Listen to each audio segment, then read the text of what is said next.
കാശിനാഥൻ ഭാഗം 60. രചന അവതരണം ദിവ്യരാജ്. 2 ആഴ്ചകൾക്ക് ശേഷം. ഇന്ന് ഡിസ്ചാർജാണ് വൈശുവിന്. അതിനുവേണ്ട തയ്യാറെടുപ്പിലായിരുന്നു കാശിനാഥൻ. മുറിവൊക്കെ ഉണങ്ങി തുടങ്ങിയിരുന്നെങ്കിലും പെയിൻ ഉണ്ടായിരുന്നു അവൾക്ക്. മുറിവുണങ്ങുന്നതുവരെ രണ്ടാൾക്കും നല്ല റെസ്റ്റ് വേണമെന്ന് ഡോക്ടർ നേരത്തെ പറഞ്ഞിരുന്നു. കാശി വൈശുവിൻ്റെ വസ്ത്രങ്ങളൊക്കെ അടുക്കി പെറുക്കി ബാഗിനുള്ളിൽ വയ്ക്കുകയായിരുന്നു. നന്ദനും രാധമ്മയും സെന്തിലും കൂടി അവിടേക്ക് വന്നിരുന്നു അന്നേരം. രാധമ്മയെ കണ്ടതേ വൈശു മെല്ലെ എഴുന്നേൽക്കാൻ ഒരു ശ്രമം നടത്തി. തോളം നുലഞ്ഞതും നോവാലൊന്ന് നിലവിളിച്ചുപോയി. ചെയ്തുകൊണ്ടിരുന്നത് നിർത്തിവെച്ചിട്ട് കാശി വേഗം അവൾക്കരികിലേക്ക് ചെന്ന് അവളെ പിടിച്ച് എണീപ്പിച്ചിരുത്തുകയായിരുന്നു. എന്താ മോളെ ഇത്? സൂക്ഷിക്കണ്ടേ? മുറിവ് ഇപ്പോഴും ഉണങ്ങിയിട്ടില്ലെന്ന് ഓർമ്മ വേണം. ശാസനയോടെ അവളുടെ നെറുകിൽ തലോടി രാധമ്മ. അങ്ങനെ പറഞ്ഞു കൊടുക്ക് വല്യമ്മേ. വലിയ ടീച്ചറാ. പക്ഷേ ചില നേരത്ത് ചെറിയ കുട്ടികളെക്കാൾ കഷ്ടമായി ഇയാള്. വൈശുവിനെ ഒന്ന് കൂർപ്പിച്ചു നോക്കിക്കൊണ്ട് രാധമ്മയോടെന്ന പോലെ പറഞ്ഞു കാശി. പറഞ്ഞാൽ അനുസരിച്ചില്ലേ നല്ല ചുട്ട അടി കൊടുക്കണം മോനെ. ചെറുചിരിയോടെ രാധമ്മ അവൾക്കരികിലായി ബെഡിലിരുന്നു.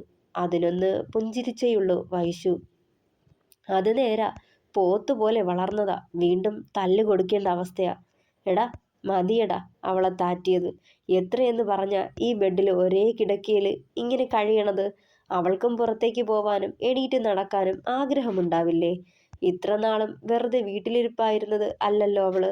സ്കൂളും ക്ലാസ് റൂമുമായി ഫുൾ ടൈം എൻഗേജ്ഡ് ആയിരുന്നതല്ലേ. പെട്ടെന്ന് കിടപ്പിലായപ്പോൾ അവൾക്കങ്ങ് ചടഞ്ഞുകൂടാൻ പറ്റില്ലായിരിക്കും. സെന്തിൽ അവളെ പിന്തുണച്ചു. അല്ലേലും 3 ആങ്ങളമാരും പെങ്ങളും ഒറ്റ കെട്ടാണല്ലോ. ഞാൻ പുറംപോക്കും. അതല്ലേ ഒന്നും എന്നെ അറിയിക്കാതെ അവസാനം വരെയും ഒക്കെയും മറച്ചു വെച്ചത്. നേരിയൊരു പരിഭവം ആ മുഖത്ത് തെളിഞ്ഞതേ അവർ പരസ്പരം നോക്കി. എടാ കണ്ണ, അന്നത്തെ ആ സിറ്റുവേഷനിൽ നിന്നോട് പറയേണ്ട കാര്യമുണ്ടെന്ന് തോന്നിയില്ല. ഞങ്ങളെ കൊണ്ട് കൂട്ടിയാൽ കൂടുന്ന കാര്യമാണെന്നാ കരുതിയേ. പക്ഷേ അയാള് ഇങ്ങനെ പതുങ്ങിയിരുന്ന് ആക്രമിക്കുമെന്ന് സ്വപ്നത്തിൽ പോലും കരുതിയില്ല. അവനെ സമാധാനിപ്പിക്കാൻ പറഞ്ഞു നോക്കി. ഒന്നും മിണ്ടിയില്ല കാശിനാഥൻ. ചെയ്യുന്നത് തുടർന്നതല്ലാതെ. ബാംഗ്ലൂരിലേക്ക് വന്നപ്പോഴെങ്കിലും ഇതേപ്പറ്റി ഒരു സൂചന തരാമായിരുന്നല്ലോ എന്നാണ് അവൻ അന്നേരം മനസ്സിൽ ചിന്തിച്ചത്. അവൻ്റെ മുഖത്തെ ഭാവമാറ്റങ്ങൾ നോക്കിയിരിപ്പായിരുന്നു വൈശു. കുറ്റബോധം തോന്നിയില്ല. കാരണം അന്നേരം കണ്ണേടൻ്റെ ഭാവി മാത്രമായിരുന്നു മനസ്സിൽ. ഒത്തിരി കഷ്ടപ്പെട്ടാണ് വീണ്ടും പഠിക്കാൻ അയച്ചത്. തൻ്റെ പേരും പറഞ്ഞ് ഒക്കെ ഉപേക്ഷിച്ച് ആളിങ്ങ് പോന്നാൽ പിന്നെ ഈ കഷ്ടപ്പാടിന് എന്താ ഫലം? നിശ്വാസത്തോടെ ഓർത്തവൾ. വല്യമ്മേ, നന്ദേട്ടൻ്റെ കല്യാണത്തീയതി കുറിച്ചില്ലേ? ആ വിഷയം അവിടെ മാറ്റാനായി ചോദിച്ചവൾ. 2 മാസം കഴിഞ്ഞിട്ട് ഉണ്ടാവും. അന്നേരമാ ശുഭമുഹൂർത്തം. അവർ വലിയ സന്തോഷത്തിൽ പറഞ്ഞു. മോൻ്റെ പഠിപ്പ് മുടങ്ങിയല്ലേ? ഇനിയിപ്പോ എന്നാ തിരികെ പോണേ? ഒക്കെ എടുത്തു വെച്ച് കഴിഞ്ഞ് സെന്തിലിനടുത്ത് വന്നിരുന്ന കണ്ണനോടായി തിരക്കിയവർ. മറ്റന്നാൾ തിരികെ പോവാമേ. നോട്ട്സൊക്കെ കൂടെയുള്ള പിള്ളേര് മെയിൽ ചെയ്തിട്ടുണ്ട്. പിന്നെ പ്രാക്ടിക്കൽ സെക്ഷൻ അഡ്ജസ്റ്റ് ചെയ്തു തരാമെന്ന് സാറ് പറഞ്ഞു. അതുകൊണ്ട് അതേപ്പറ്റി ടെൻഷനൊന്നുമില്ല. പറയുമ്പോഴും വൈശുവിൻ്റെ കണ്ണുകൾ അവനിൽ തന്നെയായിരുന്നു. അതേതായാലും നന്നായി. ഇനിയിപ്പോൾ കുറേ നാളത്തേക്ക് മോൾക്കും റെസ്റ്റ് എടുക്കണമല്ലോ. അതുവരെ മോളെ ഞങ്ങളുടെ വീട്ടിലേക്ക് ആക്കിയേരെ മോനെ. ഞാൻ നോക്കിക്കോളാം. രാധമ്മ അവനെ തന്നെ നോക്കി. ഏയ്, അതൊന്നും വേണ്ടമ്മേ. ഞാൻ നാളെ കഴിഞ്ഞ് ബാംഗ്ലൂർക്ക് തിരികെ പോകുമ്പോൾ ഇവളെ കൂടി കൊണ്ടുപോവാം. കാശി വൈശുവിനെ നോക്കി അത് പറയുമ്പോൾ എല്ലാവരും ഞെട്ടലോടെ അവനെ തന്നെ നോക്കി. ഈ അവസ്ഥയിലോ? സെന്തിയായിരുന്നു ചോദിച്ചത്. എടാ അതിന് അത്ര ദൂരം യാത്ര ചെയ്യാനൊക്കെ പറയുമ്പോൾ റിസ്ക് അല്ലേ? പിന്നെ ചെക്കമ്പിനെ കൊണ്ടുവരേണ്ടേ ഇവിടേക്ക്? എടുത്ത് ചോദിച്ചതും. ഞാൻ ഇങ്ങോട്ട് ഫ്ലൈറ്റിലാണ് വന്നേ. അതേമാതിരി ഫ്ലൈറ്റിൽ തന്നെ തിരികെ കൊണ്ടുപോകും. പിന്നെ ചെക്കപ്പിന് അവിടെ ഉണ്ടല്ലോ ഹോസ്പിറ്റൽ. ഇവിടുത്തെ ഡിസ്ചാർജ് സമ്മറി കൂടി കിട്ടിയാൽ മതിയല്ലോ. പലതും മനസ്സിൽ ഉറപ്പിച്ച പോലെ പറഞ്ഞവൻ. അതെന്താ മോനെ, ഞങ്ങളൊക്കെ അവളെ നോക്കില്ല എന്ന് തോന്നിയിട്ടാണോ ഇങ്ങനൊരു തീരുമാനം? ക്യാൻറ്റീനിലേക്ക് പോയിരുന്ന ഭരതൻ കയ്യിലൊരു ഫ്ലാസ്കും പിടിച്ച് അവിടേക്ക് കയറി വന്നിരുന്നു. അതുകൊണ്ടല്ല അച്ഛാ, പേടിച്ചിട്ടാ. അവനൊരു മാനസിക രോഗിയാ. അതുമല്ല ഡ്രഗ് അഡിക്റ്റും. കൊല്ലാൻ ഉറപ്പിച്ച് നടക്കാവൻ. എന്തുറപ്പിലാ ഞാനിവളെ ഇവിടെ നിർത്തിയിട്ട് പോണേ? അവൻ എന്നായാലും ജാമ്യം കിട്ടുമ്പോൾ പുറത്തിറങ്ങും. പിന്നെ വീണ്ടും വരില്ലേ ഇവളെ തേടി? ഉള്ളിലെ ആധി അടങ്ങാതെ പറഞ്ഞവൻ. എടാ, നീ ഇവളെ അങ്ങോട്ടേക്ക് കൊണ്ടുപോയാലും ആ ഫ്ലാറ്റിൽ അവൾ ഒറ്റയ്ക്കല്ലേ? അവളുടെ കാര്യങ്ങൾ നോക്കാൻ ആരേലും വേണ്ടേ? നന്ദനായിരുന്നു ചോദിച്ചത്. എൻ്റെ കോളേജ് തൊട്ടടുത്ത് തന്നെയാണ്, എപ്പോൾ വേണേലും ഫ്ലാറ്റിലേക്ക് വരാം. പിന്നെ പ്രിയേടത്തിയുടെ അമ്മയും ചേച്ചിയുമൊക്കെ തൊട്ടടുത്ത ഫ്ലാറ്റുകളിലാണ് താമസം. അവരോട് കൂടി പറഞ്ഞാൽ അത് മതിയാവും. അതുമല്ലേൽ ഒരു സെർവൻറ്റിനെ വെക്കാം, കാശി പറയുന്നുണ്ടായിരുന്നു. അത് വേണോ? വരുന്നവരെയൊക്കെ വിശ്വസിക്കാനാവുമോ? ഭരതനായിരുന്നു ആദ്യം അറിയിച്ചത്. പണമോ പൊന്നോ ഒന്നും അവിടെ കൊണ്ടുപോയി ഡംപ് ചെയ്തിട്ടില്ലല്ലോ. അങ്ങനെ ഭയക്കാൻ വിശ്വസിക്കാൻ പറ്റുന്ന പ്രായം ചെന്ന അമ്മമാരെയൊക്കെ കിട്ടും ഇവിടെ. അച്ഛൻ വെറുതെ ടെൻഷൻ ആവണ്ട. അവളെ ഇനിയും ഇവിടെ നിർത്തിയിട്ട് പോകാനുള്ള ക്ഷമ അവനില്ലെന്ന് അവൻ്റെ സംസാരത്തിൽ നിന്നും അവർക്ക് മനസ്സിലായി. എതിർത്തൊന്നും പറയാൻ പോയില്ല ആരും. കാരണം വിക്ടറിൻ്റെ കാര്യങ്ങൾ അവനിൽ നിന്ന് മറച്ചു വച്ചതിൻ്റെ അമർഷം തന്നെ അവനിൽ നിന്ന് കെട്ടടങ്ങിയിട്ടില്ലായിരുന്നു എന്ന് പലപ്പോഴും അവൻ്റെ സംസാരത്തിൽ നിന്ന് ബോധ്യപ്പെട്ട കാര്യമായിരുന്നു. പാച്ചനെ 3-4 ദിവസം കൂടി കഴിഞ്ഞ് ഡിസ്ചാർജ് ചെയ്യൂ. അശ്വതി കൂടി ഉള്ളതുകൊണ്ട് ഭാമയ്ക്കും അധികം ബുദ്ധിമുട്ടില്ല. പിന്നെ അവനെ ബാത്റൂമിൽ കൊണ്ടുപോവാനും വസ്ത്രം മാറ്റാനുമൊക്കെ അനൂപ് കൂടിയുണ്ട്. നല്ല പയ്യനാ അനൂപ്. സ്വന്തം കൂടപ്പിറപ്പിനെ പോലെ തന്നെ പാച്ചനെ നോക്കുന്നേ. ഇന്നത്തെ കാലത്ത് ഇതുപോലുള്ള അളിയന്മാരെ കിട്ടാനും ഭാഗ്യം വേണം, സെന്തിൽ പറയുന്നുണ്ടായിരുന്നു. എടാ, അവനും അങ്ങനെയാണല്ലോ ഭാമയെ നോക്കി വളർത്തിയേ. പെങ്ങളെന്ന് പറയുന്നതിലും അവൾ അവന് മോള് തന്നെയായിരുന്നില്ലേ? ആ സ്നേഹം അവൾക്കുമുണ്ട്. കാശി പറഞ്ഞുകൊണ്ടിരിക്കെ ഒരു നേഴ്സ് അവിടേക്ക് കയറി വന്നിരുന്നു. സംസാരം നിർത്തി എല്ലാവരുടെയും നോട്ടം അവരിലേക്കെത്തി. കുറച്ച് മെഡിസിൻ കൂടി എടുക്കാനുണ്ട്, പിന്നെ ഈ ബില്ല് കൂടി പേ ചെയ്തേക്കണേ. ഒരു ബില്ലിനൊപ്പം കൊണ്ടുവന്ന പ്രിസ്ക്രിപ്ഷനും കാശിനാഥന് നേരെ നീട്ടിയവർ. തലയാട്ടിക്കൊണ്ട് രണ്ടും കൈനീട്ടി വാങ്ങിയ ശേഷം പ്രിസ്ക്രിപ്ഷൻ വായിച്ചു നോക്കി. അവർ പോയി കഴിഞ്ഞതും ഫോണും കയ്യിലെടുത്ത് പുറത്തേക്കിറങ്ങാൻ തുടങ്ങിയവൻ. ഡാ കണ്ണാ, കാശ് ഞാൻ പേ ചെയ്യണോടാ? നന്ദനായിരുന്നു. ഏയ്, ഇന്നലെ നീ ചെയ്തില്ലേ? ഇതിപ്പോൾ കുറച്ചേയുള്ളൂ, ഞാൻ ചെയ്തോളാം. ചെറുചിരിയോടെ വാതിൽ തുറന്ന് പുറത്തേക്കിറങ്ങിയവൻ ആദ്യം ഫാർമസിയിലേക്കാണ് പോയത്. വൈകുന്നേരം കൂടി ആയതുകൊണ്ട് സാധാരണത്തേതിലും തിരക്കായിരുന്നു. ടോക്കൺ എടുത്ത് പ്രിസ്ക്രിപ്ഷനും അവിടെ ഏൽപ്പിച്ച് ബില്ല് പേ ചെയ്ത ശേഷം അരമണിക്കൂർ കാത്തുനിന്നിട്ടാണ് മെഡിസിൻ കിട്ടിയത് പോലും. അത് കഴിഞ്ഞാണ് ഹോസ്പിറ്റൽ ബില്ല് പേ ചെയ്തത്.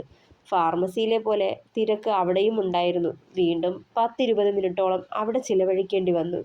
പേ ചെയ്ത റെസിപ്റ്റുമായി നഴ്സിംഗ് സ്റ്റേഷനിൽ ചെന്ന് അവരെ അത് ഏൽപ്പിച്ച ശേഷം ഡിസ്ചാർജ് സമ്മറി റെഡിയാക്കി കിട്ടിയിരുന്നു. അതും വാങ്ങി തിരികെ റൂമിലേക്ക് ചെന്നവൻ വാതിൽക്കൽ ചെല്ലുമ്പോൾ നന്ദൻ ആരോട് ഉച്ചത്തിൽ ശബ്ദമിടുന്നത് കേൾക്കുന്നുണ്ടായിരുന്നു. അതിനു മറുപടി പോലെ കരച്ചിലോടെയുള്ള ഒരു സ്ത്രീയുടെ ശബ്ദവും കേട്ടു. അതിന് ഒന്ന് കാതു കൂർപ്പിച്ചവൻ, ദയവ് ചെയ്ത് ഞാൻ പറയുന്നത് കേൾക്ക്. ഈ തവണത്തേക്ക് ക്ഷമിക്കണം എന്നൊക്കെ പറയുന്നത് കേൾക്കാമായിരുന്നു. ആരാവും എന്നോർത്തതേ പെട്ടെന്ന് വിക്ടറിൻ്റെ അമ്മ നന്ദനെ കാണാൻ വന്ന കാര്യം അവൻ പറഞ്ഞതായിരുന്നു മനസ്സിൽ. ഇനി ആ സ്ത്രീയെങ്ങാനുമാവുമോ ഓർത്തതേ കലി കയറി. വേഗത്തിൽ വാതിൽ വലിച്ചു തുറന്നതേ ശബ്ദം കേട്ട് എല്ലാവരും അവിടേക്ക് നോക്കി. കൂട്ടത്തിൽ ആ സ്ത്രീയും. അവരുടെ മുഖം കണ്ടതേ സ്തംഭിച്ചു നിന്നുപോയി കാശിനാഥൻ. ആ നിമിഷം അതേ നടുക്കമായിരുന്നു ആ സ്ത്രീയിലും അവനെ കണ്ട ആ നിമിഷം. ദേ, ഉത്തരവാദിത്തപ്പെട്ടയാൾ വന്നല്ലോ. കണ്ണനാ വൈശുവിൻ്റെ ഹസ്ബൻഡ്. പറയേണ്ടതൊക്കെ മാന്യമായി പറഞ്ഞിട്ടും നിങ്ങൾക്ക് മനസ്സിലായില്ല എങ്കിൽ ഇനി അവനോട് കൂടി സംസാരിച്ചു നോക്കൂ. അവൻ എന്താ പറയേണ്ടതെന്ന് അറിയാലോ. നന്ദൻ പറയുന്നതൊന്നും കാശിനാഥൻ കേൾക്കുന്നുണ്ടായിരുന്നില്ല. മനസ്സും ബുദ്ധിയും ഒക്കെ ശൂന്യമായ അവസ്ഥയിലായിരുന്നവൻ. ഇന്ന് എനിക്കൊരു കുടുംബമുണ്ട്. എൻ്റെ ഭർത്താവും അദ്ദേഹത്തിൻ്റെ മക്കളുമാണ് എൻ്റെ ലോകം. നിന്നെക്കുറിച്ച് ആർക്കും ഒന്നും അറിയില്ല. ഇനി ഈ വൈകിയ വേളയിൽ അതേപ്പറ്റി ആരോടും പറയാനും കഴിയില്ല. ഒരു പക്ഷേ പറയേണ്ടി വന്നാൽ എൻ്റെ ജീവിതം തകരും. ദയവ് ചെയ്ത് മകനെന്ന അവകാശവും പറഞ്ഞ് ഇനി ഒരിക്കൽ കൂടി എന്നെ തേടി വരരുത്.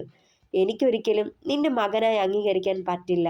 വർഷങ്ങൾക്ക് മുൻപേ ഒരു വൈകുന്നേരത്ത് കൈകൂപ്പിക്കൊണ്ട് യാചനയോടെ തനിക്ക് മുന്നിൽ നിന്ന ആ സ്ത്രീയുടെ മുഖം ഓർത്തെടുക്കാൻ അധികം നേരം വന്നില്ല കാശിനാഥന്.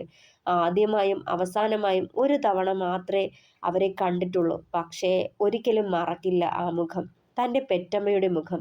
അവൻ്റെ മുഖത്ത് വന്യമായൊരു ഭാവം വിടർന്നു. അവരെ തന്നെ ഉറ്റുനോക്കിക്കൊണ്ട് അകത്തേക്ക് കയറി വരുമ്പോൾ പരിഭ്രമവും വിളർച്ചയുമൊക്കെ അവരുടെ മുഖത്ത് തെളിഞ്ഞു. അവൻ്റെ മുഖത്തേക്ക് നോക്കാനുള്ള ശക്തിയില്ലായിരുന്നു അവർക്ക്. അവരിൽ തെളിഞ്ഞ ആ ഭാവങ്ങൾ ക്രൂരമായി ആസ്വദിച്ചവൻ ഒരൊറ്റ നോട്ടത്തിൽ തന്നെ തിരിച്ചറിഞ്ഞു ഷീന താൻ നൊന്തുപെറ്റ് വലിച്ചെറിഞ്ഞ ആ മകനെ. തെളിവാർന്ന ചിത്രം കണക്കെ ഓർമ്മയിൽ തെളിഞ്ഞു തൂവെള്ള ടർക്കിയിൽ പൊതിഞ്ഞ ആ പിഞ്ചുടൽ. എനിക്ക് ആരുമില്ലമ്മേ, വന്നൂടെ എൻ്റെ കൂടെ? ഞാൻ ഞാൻ പൊന്നുപോലെ നോക്കിക്കോളാം. അനാഥനെ പോലെയാ ഞാനിപ്പോൾ. എല്ലാവരും കൂടി ചവിട്ടി മതിക്കുക എൻ്റെ ജീവിതം. ഇനിയും വയ്യാഞ്ഞിട്ട ഇങ്ങനെ ഒറ്റപ്പെട്ട് ജീവിക്കാൻ. ഇത്ര നാളും എന്നെ അകറ്റി നിർത്തിയതിൽ യാതൊരു പരിഭവവുമില്ല. ഇനിയെങ്കിലും എന്നോടൊപ്പം ഉണ്ടായാൽ മതി, എന്നെ സ്നേഹിച്ചാൽ മതി. വർഷങ്ങൾക്കിപ്പുറം നിറകണ്ണോടെ തനിക്ക് മുന്നിൽ കൈകൂപ്പി നിന്ന് യാചിച്ചവൻ്റെ മുഖം ചുട്ടു പൊള്ളിച്ചവരെ. കണ്ണാ, ഇതാടാ ആ വിക്ടറിൻ്റെ അമ്മ. അയാൾക്ക് വേണ്ടി സംസാരിക്കാൻ വന്നതാ. കേസ് പിൻവലിക്കണമെന്ന് തന്നെയാ ഇപ്പോഴും അവർ പറയുന്നേ. അവൻ ഈ അവസ്ഥയിൽ പുറത്തിറങ്ങുന്നത് ആപത്താണ്. പറഞ്ഞിട്ടൊന്നും ഇവർക്ക് മനസ്സിലാവുന്നില്ല. ഇനി നീ തന്നെ പറഞ്ഞു കൊടുത്തേക്ക്. കുറച്ച് കടുപ്പത്തിൽ തന്നെ നന്ദൻ അത് പറയുമ്പോൾ ആകെ വിളറി വെളുത്തു നിന്നു ഷീന.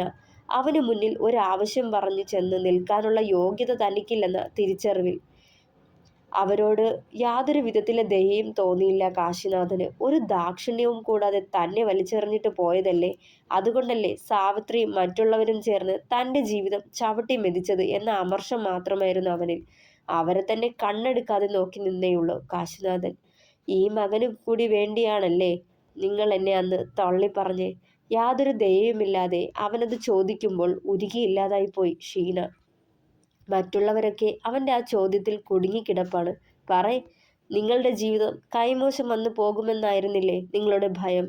അതുകൊണ്ടല്ലേ നിങ്ങളെ തേടി മകനെന്ന അവകാശവും പറഞ്ഞു വരരുതെന്ന് എന്നോട് പറഞ്ഞത്?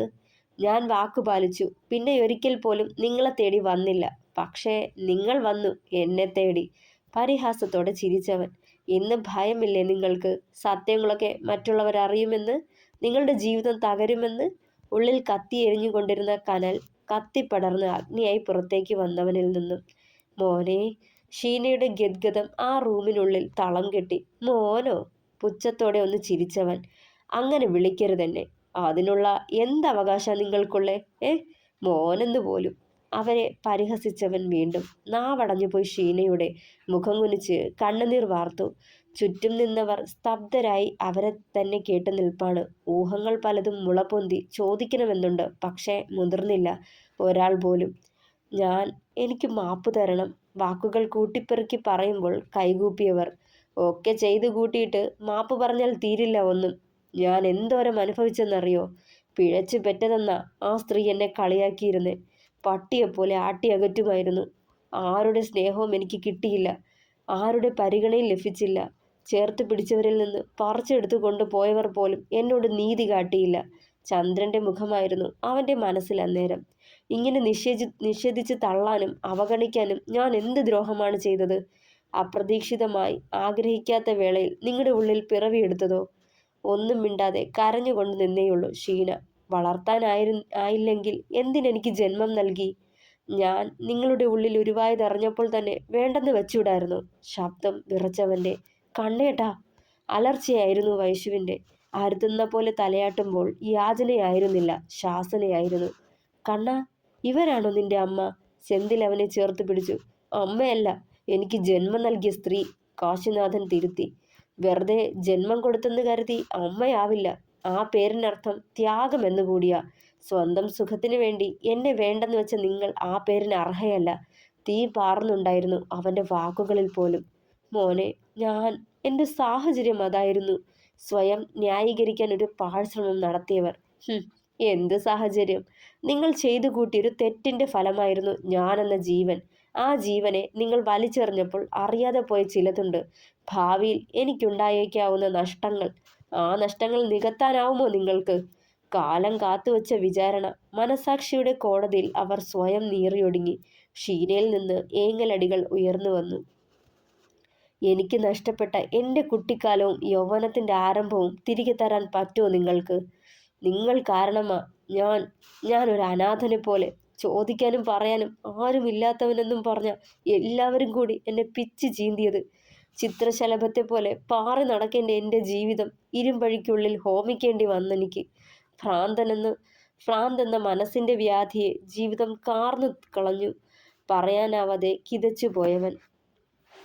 ജന്മം കൊണ്ടല്ല, കർമ്മം കൊണ്ട് എനിക്ക് അമ്മയായവളാ ഇതാ ഈ കിടക്കണത്. വൈശുവിനെ ചൂണ്ടിക്കാട്ടുമ്പോൾ വികാരാധീനനായവൻ. എൻ്റെ പ്രാണനാ അവൾ.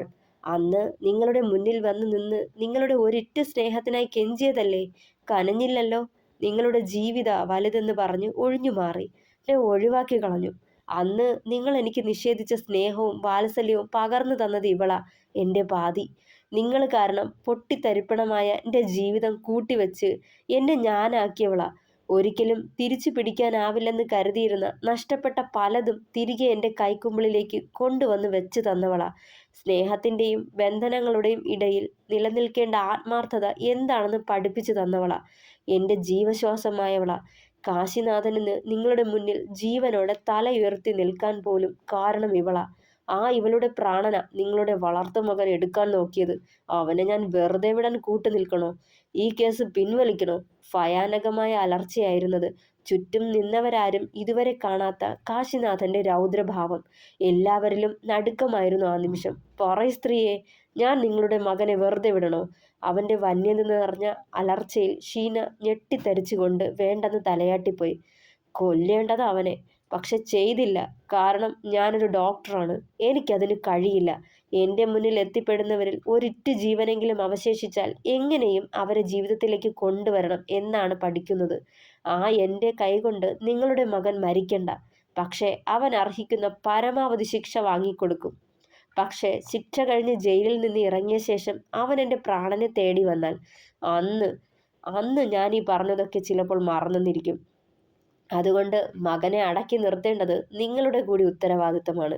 താക്കീതോടെ അവൻ പറയുമ്പോൾ വിക്ടറിന് വേണ്ടിയുള്ള യാചനയുമായി അവിടേക്ക് വന്ന് തൻ്റെ അതിബുദ്ധിയോർത്ത് പരിതപിച്ചവർ, ദേ അമ്മച്ചി, നിങ്ങളുടെ മകന്റെ കാര്യത്തിൽ ഒരു ഒത്തുതീർപ്പിന് ശ്രമിക്കണ്ട. നടക്കില്ലെന്ന് മനസ്സിലായല്ലോ.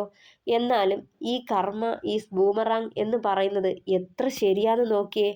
ആർക്ക് വേണ്ടിയാണോ നിങ്ങൾ കണ്ണനെ തള്ളിപ്പറഞ്ഞത് അവര് തന്നെ നിങ്ങളെ കണ്ണുനീര് കുടിപ്പിക്കുന്നു. അവർക്ക് വേണ്ടി തന്നെ നിങ്ങൾ ഒരിക്കൽ തള്ളിപ്പറഞ്ഞവന്റെ കാൽ ചുവട്ടിൽ അവന്റെ ദയയ്ക്കായി വന്ന് നിൽക്കേണ്ടി വരുന്നു. സ്വന്തം മകനെ വേണ്ടെന്ന് വെച്ചിട്ട് അന്യന്റെ ചോരയ്ക്ക് വേണ്ടിയല്ലേ ഇത്ര നാളും നിങ്ങളുടെ നല്ല ജീവിതം എരിച്ചു കളഞ്ഞത്. എന്നിട്ട് എന്ത് നേടി നിങ്ങൾ? ആ മകനെ നേരാവണ്ണം വളർത്താനായോ? അവന് നിങ്ങൾ ഊട്ടിയ സ്നേഹവും വാത്സല്യവും ഇതുവരെ തിരികെ കിട്ടിയോ? അല്ലെങ്കിൽ എന്നെങ്കിലും തിരികെ കിട്ടുമെന്ന് സെന്തിലിന്റെ ആ ചോദ്യശരങ്ങൾ ഷീനയുടെ ഹൃദയത്തിലേക്ക് തുളച്ചു കയറി രക്തമിറ്റിക്കുമ്പോൾ ഉത്തരം ഒന്നേ ഉണ്ടായുള്ളൂ, ഇല്ല. എന്തായാലും ഒരു കാര്യത്തിൽ നിങ്ങൾ സമാധാനിച്ചു. കോടതി ഏതായാലും നിങ്ങളുടെ മകനെ തൂക്കിക്കൊല്ലത്തൊന്നുമില്ല. ഏതെങ്കിലും മാനസിക രോഗ ആശുപത്രിയിലോ ഡി അഡിക്ഷൻ സെന്ററിലോ അയക്കും. അവന് നന്നാവാനൊരു ചാൻസ്. അതിലെങ്കിലും നന്നായാൽ നിങ്ങളുടെ മകന് അവന്റെ ജീവിതം തിരികെ കിട്ടും. അതല്ല, നന്നാവില്ല എന്ന് തന്നെയാണ് അവന്റെ വാശിയെങ്കിൽ പിന്നെയുള്ള വിധി എന്ത് തന്നെയായാലും അവൻ വിളിച്ചു വരുത്തുന്നതാവും. നിശ്വാസത്തോടെ പറഞ്ഞു നിർത്തി സെന്തിൽ. ഒന്നും പറയാനുണ്ടായില്ല ഷീനയ്ക്ക്. ആകെ ഒരു മരവിപ്പ് മാത്രം. കാശിയെ ഒന്നുകൂടി മുഖമുയർത്തി നോക്കിയിട്ട് വേഗം വാതിൽ ലക്ഷ്യം വെച്ച് നടന്നവർ അവിടെ ചെന്ന് നിന്ന് ഒന്ന് തിരിഞ്ഞു നോക്കി. ഇനിയൊരിക്കലും എൻ്റെ മോൻ്റെ ജീവിതത്തിലേക്ക് ഒരു കരടായി ജോൺ വരില്ല. അത് എൻ്റെ വാക്കാണ്. നിനക്ക് വേണ്ടി ഈ അമ്മ അത്രയെങ്കിലും ചെയ്തോട്ടെ. കൈക്കുപ്പി പറഞ്ഞുകൊണ്ട് പുറത്തേക്കിറങ്ങിയവർ. ഒന്നും മിണ്ടിയില്ല കാശി. ജനാലയ്ക്കിൽ നിന്നുകൊണ്ട് പുറത്തേക്ക് നോക്കി നിന്നതല്ലാതെ. പുറത്തെ പാർക്കിൽ ഊഞ്ഞാലാടുന്നൊരു കൊച്ചു കുഞ്ഞിലേക്ക് അവൻ്റെ നോട്ടം എത്തി. തൊട്ടടുത്ത് തന്നെ അവൻ്റെ അമ്മയും നിൽപ്പുണ്ട്. അവൻ്റെ ചിരിയും കളിയും കാണാനായി പതിയെ പതിയെ ഊഞ്ഞാലാട്ടിക്കുന്നുണ്ടവർ. ആ മുഖത്ത് കാണാം കുഞ്ഞിനോടുള്ള അവരുടെ കരുതലും സ്നേഹവും വാത്സല്യവും ഒക്കെ. ഭാഗ്യവാൻ. ആ കുഞ്ഞിനെ നോക്കി അവൻ്റെ ചുണ്ടുകൾ ശബ്ദമില്ലാതെ മൊഴിഞ്ഞു. തുടരും. അഭിപ്രായങ്ങൾ പറയണേ. കഥ ഇഷ്ടമായാൽ സപ്പോർട്ട് ചെയ്യണേ, ഹൈപ്പ് ചെയ്യണേ, സബ്സ്ക്രൈബ് ചെയ്യണം. പിന്നെ ഞാൻ ഒരു കഥ കൂടി തുടങ്ങി വെച്ചിട്ടുണ്ട്, മിന്നുകെട്ട്. ഒരു ഫാമിലി സ്റ്റോറിയാണ്. അതും കൂടി വായിച്ച് സപ്പോർട്ട് ചെയ്യണേ.